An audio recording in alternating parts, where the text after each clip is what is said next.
sa ika-49 days na every other day karto sa hapon. Okay. Parang uulan. Kaya bilis-bilis na natin to para makauwi rin ng maaga. Joke lang. Walang maaga-maaga to pag mayroon talaga dapat oras. 4:45 para makapaglakad-lakad papuntang palengke. Pamili na naman ang pwedeng pambaon bukas. Yan talaga buhay natin dito. Kain, tulog, workout, trabaho. Kinabukasan, ganun pa rin. Hanggat hindi magbago yung paniniwala, ganun pa rin yung magiging pattern. Kain, tulog, trabaho, gym. Yan lang yung ruta ng buhay natin ngayon. Sabi nga nila, pagkapasukin mo ang bodybuilding, napaka-demanding masyado ito ng oras. Yung tagay, ano ba ibang good time, gala, kasi lahat ng good time, wala, sakripisyo talaga. Pati pa mga tropa, sama na talaga yon. Kasi pagka sumama ka sa mga tropa, nandun yung gala, inom, saka ano po bang iba, tanggal. Pagka mag-focus ka talaga sa bodybuilding, pero pagka gusto mo lang magpapapawis, wala namang problema. Kanya-kanya namang goal. Ang goal mo lang magbuhat para magiging malakas. Ano ba? Magiging healthy din konti lang. Hindi talaga 100% magiging healthy ka. Kaya yun nga nang lagi kong sinasabi, pumunta ka nga sa gym para magiging healthy, tapos lagyan mo ng toxic yung katawan mo, di ba ano nangyari yun? Parang magkasalungat yung goal mo at saka yung lifestyle mo. Ano ba yun? Tama ba?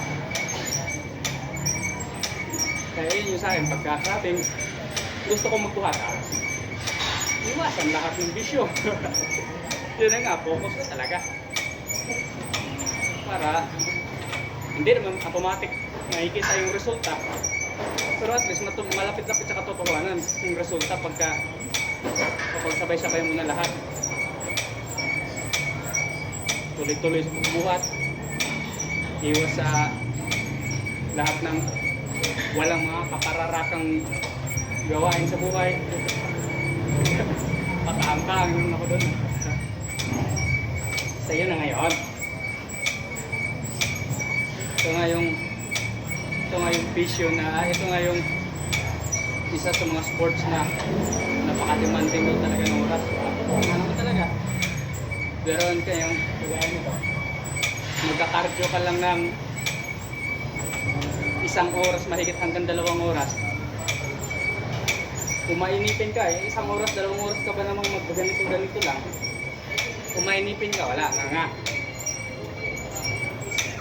Tapos magbuhat ka ng paulit-ulit sa loob ng ilang taon. Tapos pagka hindi man ganun kaganda yung budget mo, kakain ka rin ng paulit-ulit sa loob ng ilang taon. Kung may budget ka sana, marami namang option. Marami namang mga pagkain na masagana sa protina, saka iba pang mga nutrisyon na makukuha natin sa pagkain na yun.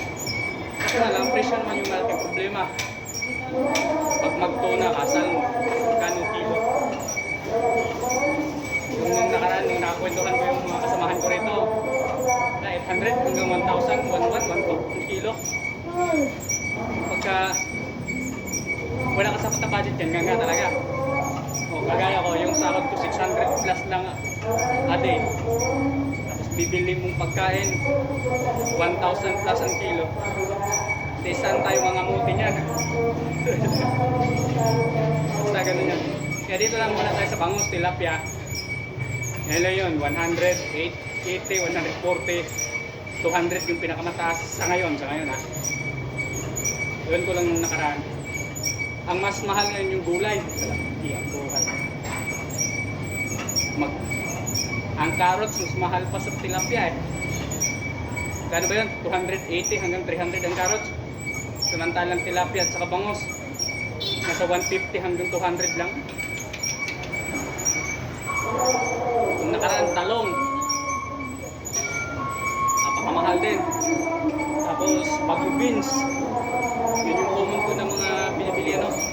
50 1/4, ibig sabihin noon 200 ang kilo. Di nga. Kaya ngayon, pipino na lang yung gulay ko ngayon, saka apple. Kasi saan ba mabilong ng apple? Gulay o prutas? Basta ganun yun, fiber pa rin yun. Yan lang muna kasi ang apple kasi may 100 tumpok, 4 na piraso, mayroong 50 tumpok, 4 na piraso. Pagka walang tag 50 yung tumpok, matik yung tag 100 ang tumpok talaga yung bibilhin mo. Wala kang option. Yun naman yung presyuhan. Pero pagka ito mga dumadaan, marami talaga tayong option dyan. Pero yung distraction nga yung option na yun. Nagpakaangkaang na naman. Nawala ako, bigla na-distract ako sa mga dumadaan.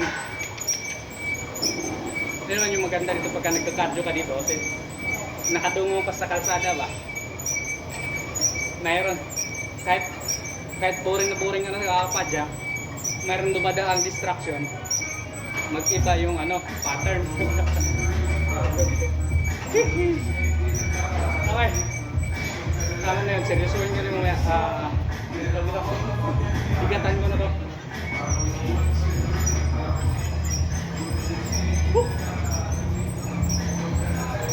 Kahit pa paano pinagpapawisan na rin ako ng kaunti. Tapos nakailang minuto na ba? 7 minutes. Pwede na yan.